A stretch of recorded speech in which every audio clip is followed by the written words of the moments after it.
Now, people often ask me, well, why did you stop at 7? And I say, I don't know. I mean, I just stopped at 7, but I left out a few that I really probably am going to put in the next edition. And one of them would be gratitude. To bring gratitude to the present moment because, well, say, for one thing, just we're alive. We take that so much for granted. A little gratitude, wow, the body's working, I'm breathing in, I'm breathing out, my eyes work, my feet work, if, you know, the liver is working, the kidneys are working. I mean, we take so much for granted. So in that sense, the 7 attitudes are a way to remind us of that, and gratitude really should be in that list. Another one would be generosity. A sense of like how powerful it is when you give yourself over to life, and that you give other people what would make them happy.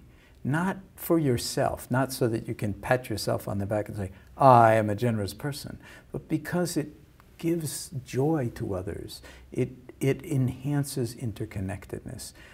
You demonstrate that you care and that you are actually giving some time and attention and thought to someone other than yourself. So both gratitude and generosity, I think, should be included in that list.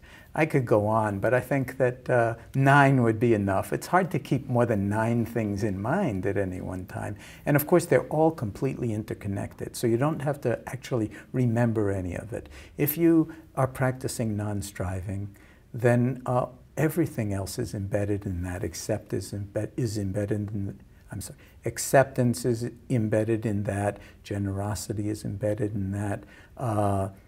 Gratitude is embedded in that. Trust is embedded in that, and so forth. So any one of these attitudes is a door into all of them, and that's why they really are forming, in some sense, just different ways of understanding what mindfulness is really about. And I probably should say that in all Asian languages, the word for mind and the word for heart are the same word. So in English, when you hear the word mindfulness, if you're not hearing the word heartfulness, you're really not understanding it fully.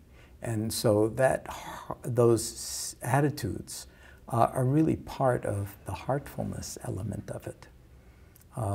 Whether it's seeing things as they actually are, the most profound thing you can see is the interconnectedness of all things. As soon as you see that, then emotions like anger, for instance, are very different because, or fear for that matter, are really transformed in some way because of our interconnectedness. So it's a way of seeing other people as they really are and not necessarily seeing them as threats, and then being able to find some domain of commonality that comes out of the heart, that comes out of the head, that comes out of the body, that comes out of life, as one completely integrated whole.